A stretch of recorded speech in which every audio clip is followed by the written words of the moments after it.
Without further ado, here's Rick West. Thank you. Hey, listen, we're just post-break. How many folks tried the rock, paper, scissors? I know. I mean, they say it's going to be a really good trip, so we're going to see what happens with that. As we were saying, back in the day, in 1985, it was January 1985, I started with P&G. About 2 or 3 months into that assignment, I could remember the request like it was yesterday. It says, Rick, would you be interested in participating in a new hire luncheon? I'm like, you kidding me? Yeah. And the vice president wants to have lunch with you. I'm like, of course, it's just going to be me, right? Of course, I show up and there's 20 other people, but that's okay. We had a lot of new hires that year, but they're 20, and 20 was a good thing. And then what I found out is over the next 3 or 4 months, I continued to be engaged about a new hire, what it was like, and how it started out. But what do you think happened to me? A thing called shelf life, right? After about 6 months, 9 months, a new recruiting class came in. I was no longer a new hire. Therefore, the shelf life had worn out, and I was no longer a part of that crowd. I was no longer the new hire. I mean, you've been there before, right? You've had that situation in your life where you're a part of X, and then it just kind of had that shelf life, and you were excited to be a part of it, and you really enjoyed that engagement, but you knew there was a period of time for that. And that's really the premise that we're going to talk through today. And we're going to start out primarily with this simple definition of a crowd, right? So everyone understands crowds. There's negative connotation. There's positive connotations to it. The private part is important for us because there's a commonality that people have. And what's important for us is really understanding how people can choose and group an identity together to make it a private crowd. For the folks that are in this room, you will have a shelf life for Lenny of about 2 or 3 months. After that, he's really not going to engage you about what happened at IIeX North America at the Georgia Tech Conference Center. It's just not going to do that, right? Because he's moved on to Europe and other places, but there's a shelf life. But you are kind of his private crowd or a group of people he's going to engage in for a period of time. So if we think through the definition aspect of it, let's get into the next piece. When I talk about private crowds today, especially from mobile, there are 3 primary groups of people that I want in your head today. Most of you think, oh, consumers, I got it, and we are going to address consumers. But for many of you in the room, there's this concept of employees. Hey, I've got 15,000 employees, and what does it look like to engage them over a period of time? There's contractors that I use to do X, and how can I engage them for a period of time? So if you've got a group in any one of these 3, I'm really speaking to you right now, talking through the concept of that private crowd going forward. Now for us, I want to quickly define, we are not saying that a private crowd is going to usurp an online community. Any folks here work with community space or an online community? It's a beautiful thing, right? But it is not what we're talking about today, because it's really important oftentimes to say what we're not about versus what we are. This is not a how do you use a mobile device to go do an online community for the next 2 years with moderators and facilitators. That's not what this is about. You should go talk to community space and others. You should go engage them. They do a great job, and it's exactly what they do.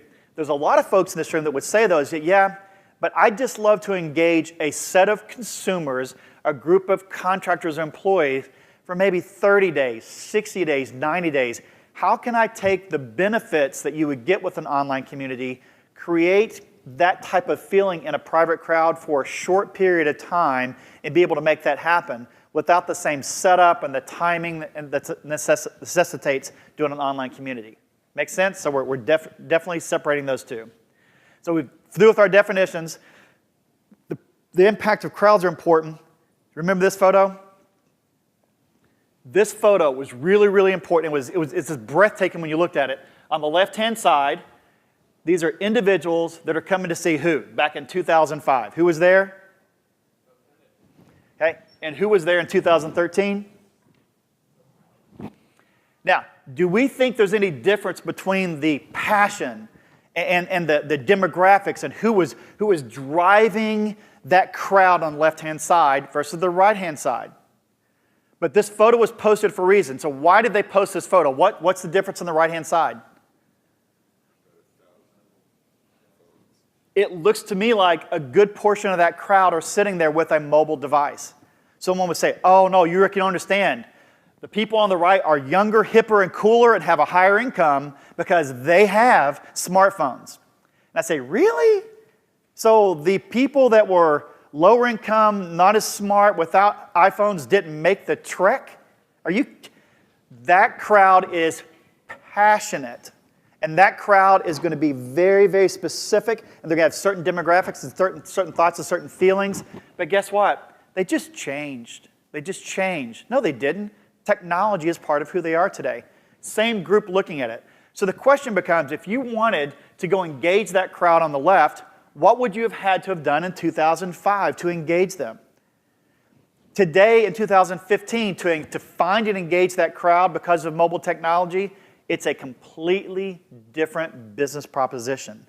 You have access to the crowd on the right, unlike anyone has had in the past, and I'm telling you, it's the same group of people, same passions, same trips, same flights, same everything, but they have technology in front of them. So holding on to that concept, let's take it a little bit further from a private crowd standpoint. The next piece, we use mobile technology. This is my only branding slide. I listened to Lenny. Really, there's only one branding slide. From a mobile standpoint, know that devices all around us, and we can use mobile technology to handle the power of the crowd, especially a private crowd. So let's talk about this next piece. A very simple example. We had a client that came in and said, I just want to find people that use a certain product that do really cool things with it. Can you find them? A, which we could. But if you find them, can I just engage with the ones that do certain things with our product? And can I engage them for maybe 30 days, 45 days? I said, sure you can. We can make that happen. Had another client come in. It said, listen, I'm really looking for type 1 diabetics, primarily juveniles, and I just want to be able to engage with the mom and the child for a period of time, and I want them to try some products and to engage. I don't want to set up a 100-person community over here. I just want to talk to about 100 moms and type 1 juvenile diabetes kids. I want to engage them for a period of time. And once that period of time is over, I'm going to move on. So from a setup standpoint, finding them is relatively straightforward. But from a setup and engagement standpoint for kids, really, really straightforward to make that happen, right? Really straightforward. Use another example. Someone came in and said, listen, I'm looking for folks that are contact wearers that are shifting to be glasses users, that want to be contact users. What does it look like? See, you get the flow, right? Finding people for a period of time to engage them and then letting them go. Let's work through the practical aspect of it. Cars, right? Hey, I'm looking for someone that's wanted to buy a new car. So how do you find them? How do you find people? So we came in and said, what if I found people that had 3 months left on their lease for their car? I know they have to do something in 3 months. What if I find those people, and for the next 3 months, they're your private crowd because they're shopping for a car? Because what happens after 3 months? Are they still a car shopper? No. They have no use to me. I don't want to talk to them for the next 2 years. I wanted to talk to them during that defined time frame for a period of time, and I wanted to be able to get access to them, understand how they were shopping, what they were doing through the entire path to purchase, and I was able to capture them and move forward. As it flows through, let's talk about a funnel. For us, everything is driven by a simple funnel. We start at the top. I'll give you an example of a quick serve restaurant. Quick serve restaurant came to us and said, listen, I want to talk to a group of people and I want to really engage them over a 30, 60-day period. How can you help me? And we started with the top of the funnel. We started out with 500 moms that wanted to go to a certain quick serve restaurant to buy something at the restaurant. When they were there, the company was really looking for moms that chose out of their menu healthy things. 500 people, they found 200 moms that chose healthy things. Our first filter was that. 500 to 200, I found them. They wanted those moms over time to do a diary study that as they were going and engaging in other restaurants to continue to track what they were doing, why did they make certain purchases. The next filter, stage 3, was a private crowd selection that says, I'd love to spend some time with them over the next 90 days, but they only chose 50 people. The funnel was great, right? 500 to 200 was easy. To go from 200 to 50 really took about 30 days for them to watch and say, I just love the way you're doing this. And this mom, it's really interesting. I really want to go deep with these 50 moms for a period of time.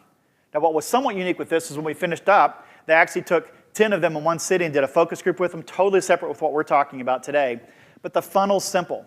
How do you take a group of consumers, a group of employees, a group of contractors, take it down to get to a point so you can spend some time with them over a specific time frame, engage them, and then let them go again with a relatively straightforward startup. So let's look at a basic case study then. This is a great photo. So how many folks here have teenage kids? So dude, what is this? Come on. It's a room. Okay, what is this? What do you think? This is a cave. This is like the cave for the kid, right? I mean, look at this. It's a bunk bed. There's lights around it. So we had a client come to us and said, listen, I'm trying to engage people that trick out their bunk beds. Now, do you think this guy wants to talk to bunk bed users for the next 2 years? No. Does he want to just send them a survey? No. He wanted to engage people that tricked out their bunk beds. Now, if you are a teenager or you're a parent of a teenager, you're pretty proud of what you're doing because we found out there are people that were totally psyched about how they tricked out bunk beds. So we got photo after photo is that here's the technology, and here's where I put the USB, and here's the 3 screens, and here's how I did the lights, and here's how I did the outlets. Now, the premise behind it was this was a bunk bed manufacturer that was trying to do the next-gen bunk bed and wanted to engage. And the last time they did this, they sent their sales guys, their researchers, and their product people out in market, spending weeks with people, talking to them about bunk beds. So we were able to engage people over about 60 days and engage them. And you started to find out what were they passionate about, what were they driving. That's bunk beds. Do you really care about bunk beds? These guys cared about bunk beds. It was important. Here's how this thing played out. What they started to realize was after engaging was that it was less about the bunk bed, it was how they accessorized the bunk bed. Because people could care less about it was a square bunk bed, the bed fit in it, and it had top and bottom, and there was a ladder. What was important was that they were drilling holes to put in outlets because their kids had 4 things they were charging. They were using bungee cords and drilling holes to hold the monitor up so their kid could lay down at night and actually play. I know it's scary, but they did. They're playing with the panel to go through it.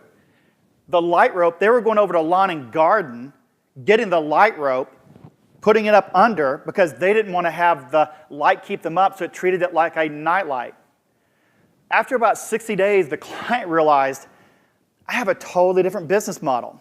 I don't want to put UV stuff on my bunk beds. Bad idea because it's a totally different engagement getting it from overseas to import it, different requirements. But what if I talk to my category person and my buyer and tell them, you now can get the incremental sales that you were losing in lawn and garden, electronics, and lighting. You're losing sales, Mr. or Mrs. bunk bed category owner at the store. What if I was able to accessorize this, put those accessories in your location, have it specifically have the right size, not a 20-foot lighting cord. What if I did a 4-foot that fit perfectly on my bunk bed? And the guy's like, that's huge. And oh, by the way, what an online opportunity. So all of this transpired is because they hung out with people for about 30 days and engaged them. And what happened? They just let them go. No, we said, you got to at least send a couple of photos back to these guys to prove you listened to them because you might want to talk to them. They said, wait a minute, why don't we take the same group and ask them what they think about the concept, pricing, and how things are laid out. This group was ecstatic because A, they were listened to, and B, they got a chance to impact something because they were passionate about bunk beds. Who would have thought? Who would have thought? After we let that go, that was about 3 years ago, they've never talked to these guys again. But they didn't spend 3 years hanging out with bunk bed people either. It was a relatively straightforward process that we were able to engage with and kind of move on. As we get into this, we talked about the private crowd aspect of it. Think about those examples in your life. Employees for a period of time, contractors that are out in the field with a specific issue that you're working in, consumers that you just want to engage for that period of time. And I'm not talking about sending them a couple little poll questions. That's not the point. And I'm not talking about going into in-depth online community. But there's a sweet spot that the private crowd comes in that allows you to engage and let go, and it's really, really interesting stuff. For me, I want to say thank you. My timer thing, how close am I on time? Because I'm really close, right? We should start. We should start. All right, about 5 minutes there. There you go. Questions.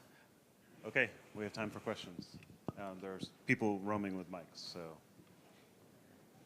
right over here. Hi there. Curious about the funnel.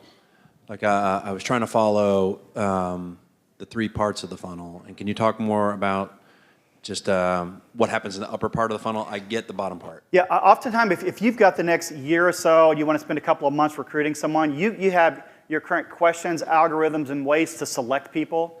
What we convinced our clients to say is, listen, let's not overthink the selection process. So we had a client that wanted to look at organic shoppers, and they wanted to track them for a period of time.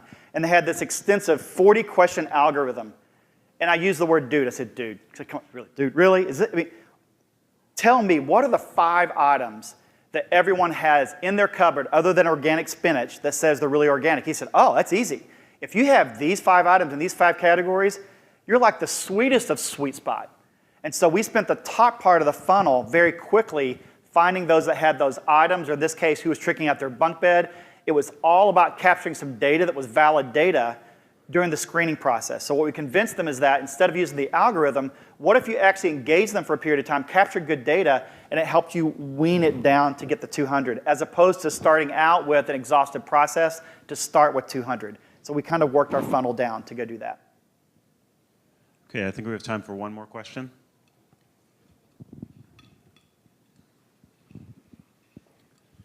Hey, Rick, how much do you wrestle with the need to balance growing your mobile panel size with the project workload and specifically keeping the panelists engaged? Because I know that's a tricky balancing act with app downloads and reducing attrition and so forth. Yeah, great question. So let's talk through, again, that online community as opposed to a panel for 30, 60, 90 days for a private crowd. If you're in the online community world, there is a trick and a science to keeping them engaged for a year or 2 years. It's tough, right? And you have some normal attrition. What we found is if you're in a 30, 60, 90-day window, that's about when you would normally start getting the attrition you want anyway to kind of freshen it up. And so we've completely eliminated the issue associated with, well, are they fresh or not? I'm like, they've been in for like 60 days. They're totally okay with it. That's the first thing. The second thing is, as you look at the recruiting process to get folks in, these aren't individuals that are normally looking for that ongoing online community piece, kind of professional respondents. It's pretty easy to sniff them out. So you're normally engaging folks that are somewhat unique to the process to make that happen. So the attrition part actually works in our favor when you think of that specific time frame. Okay, thank you, Rick. All right, thank you.